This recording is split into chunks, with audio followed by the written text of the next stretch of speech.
বাঙালির জীবনে দুই স্তম্ভ, একজন নেতাজি আর একজন রবীন্দ্রনাথ। আজও আমাদের যাত্রাভিমান এই দুইজনের ওপরই ভর করে দাঁড়িয়ে আছে। রবি সুভাষ আমাদের অস্মিতা, আমাদের অহংকার। তাদের মধ্যে এমন অদ্ভুত স্নেহ ও শ্রদ্ধার সম্পর্ক ছিল, স্বয়ং রবি ঠাকুর সুভাষকে দেশ নায়ক বলেছিলেন। স্বদেশের বুকে নতুন প্রাণ সঞ্চার করার জন্য তাসের দেশ উৎসর্গ করেছিলেন সুভাষকে। আবার সুভাষচন্দ্র পরম শ্রদ্ধাশীল ছিলেন রবীন্দ্রনাথের প্রতি। 1943 সালের 21শে অক্টোবর সিঙ্গাপুরের ক্যাথে সিনেমা প্রেক্ষাগৃহে প্রতিষ্ঠিত হয় আজাদ হিন্দ সরকারের, অর্থাৎ ভারতের প্রথম স্বাধীন ভারতীয় সরকার। আজাদ হিন্দ সরকারের জাতীয় সঙ্গীতের জন্য সুভাষচন্দ্র সেই রবীন্দ্রনাথেই ফিরলেন। রবীন্দ্রনাথ ঠাকুরের ভারত ভাগ্য বিধাতা কবিতা থেকে অনুপ্রাণিত হয়ে রচনা করা হল শুভ সুখ চাইন কি বরখা বরসে ভারত ভাগ হুই জাগা। গানটির স্বরলিপি তৈরি করেছিলেন অম্বিক মজুমদার এবং স্বরগ্রাম রচনা করেছিলেন ক্যাপ্টেন রাম সিং ঠাকুর। শোনা যায় গানটা পিয়ানোতে বাজিয়ে নেতাজিকে শোনানো হয়েছিল। আজাদ হিন্দ রেডিওর অন্যতম লেখক মুমতাজ হোসেন এবং আজাদ হিন্দ বাহিনীর কর্নেল আবিদ হাসান রবীন্দ্রনাথ ঠাকুরের জনগণমন থেকেই শুভ সুখ চাইন গানটি লিখেছিলেন। দুইজনে মিলে বন্দি মুক্তির জন্য আপ্রাণ চেষ্টা করে গিয়েছেন। বন্যার সময় সাহায্যের জন্য অর্থ সংগ্রহ করেছেন, একসঙ্গে কাঁধে কাঁধ মিলিয়ে বাংলার জন্য লড়াই করেছেন। আজ যে মহাজাতির সদন দাঁড়িয়ে আছে তার নেপথ্যেও ছিলেন এই দুইজন। মহাজাতির সদনের নামকরণ করেছিলেন স্বয়ং রবীন্দ্রনাথ। এই ঐতিহাসিক ভবনের ভিত্তিপ্রস্তর স্থাপন করেছিলেন রবীন্দ্রনাথ ঠাকুর। এই সদনের নকশা এঁকেছিলেন রবীন্দ্রনাথের স্নেহভাজন শান্তিনিকেতনের বিশিষ্ট স্থপতি সুরেন্দ্রনাথ কর।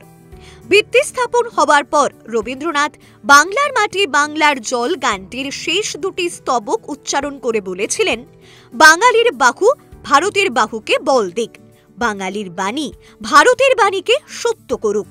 অজস্র চিঠি বিনিময় হয়েছে রবীন্দ্রনাথ এবং নেতাজির মধ্যে, যা ইতিহাসের অনন্য আকর ও পরাধীন ভারতের স্বাধীনতা সংগ্রামের অন্যতম প্রামাণ্য দলিল।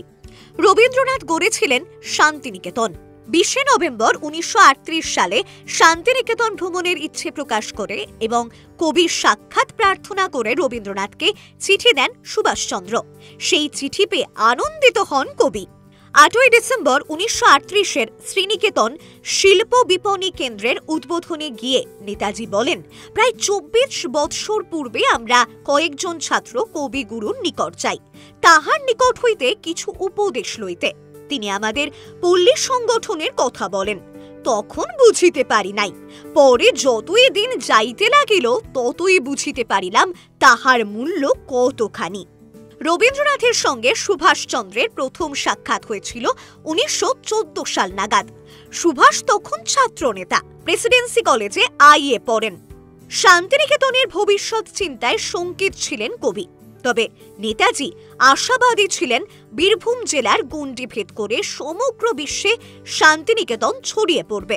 বাস্তবেই তা হয়েছে। আজ 1939-এর জানুয়ারিতে ত্রিপুরে অধিবেশনের সময় গান্ধীজি নেতাজি চাপানুতরে উত্তাল কংগ্রেস।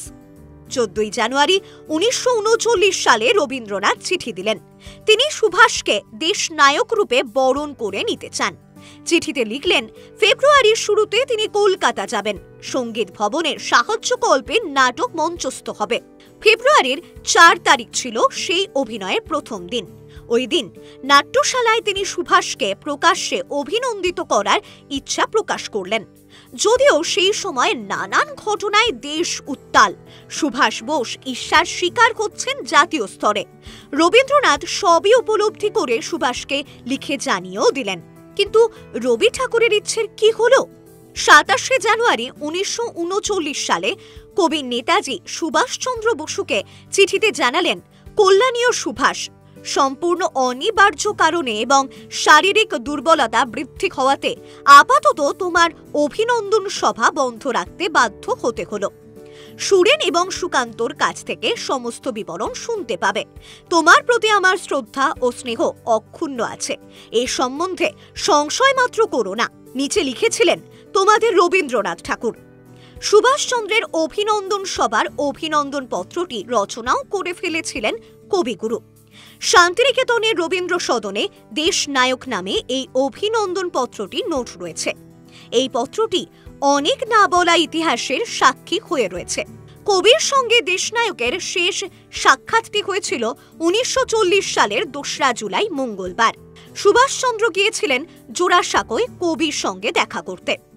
এই সাক্ষাৎকারের ঠিক পরেই কলকাতা পুলিশের গোয়েন্দা বিভাগের ডেপুটি কমিশনার এলগিন রোডের বাড়ি গিয়ে সুভাষচন্দ্রকে ভারত রক্ষার আইনের 129 ধারা মতে গ্রেপ্তার করে প্রেসিডেন্সি জেলে বন্দী করেন। সন্ধ্যায় এই খবর পেয়ে কবি ভারাক্রান্ত মনে শান্তিনিকেতনে ফিরে আসেন। পরের দিন অর্থাৎ 3রা জুলাই রবীন্দ্রনাথ শান্তিনিকেতন থেকে দেশ নেতার প্রতি সস্নেহ শুভকামনা প্রকাশ করে একটি প্রেস বিবৃতি দিয়েছিলেন। ভাগ্যের পরিহাসে এই দুইজন মানুষের কেউই স্বাধীন ভারত দেখে যাননি। 1941-এ চলে গেলেন রবীন্দ্রনাথ, আর নেতাজি শেষ পরিণতি আমাদের অজানা। কিন্তু তারা দুজনেই বাঙালি জাতির শ্রেষ্ঠ সম্পদ। দেশনায়ক নেতাজি সুভাষচন্দ্র বসুর জন্মবার্ষিকীতে জিও বাংলা জানায় সশ্রদ্ধ প্রণাম। ভিডিওটি ভালো লেগে থাকলে লাইক, শেয়ার, কমেন্ট করতে ভুলবেন না। এই রকমই আরো নতুন নতুন অনেক ভিডিও দেখার জন্য নজর রাখবেন জিও বাংলায়।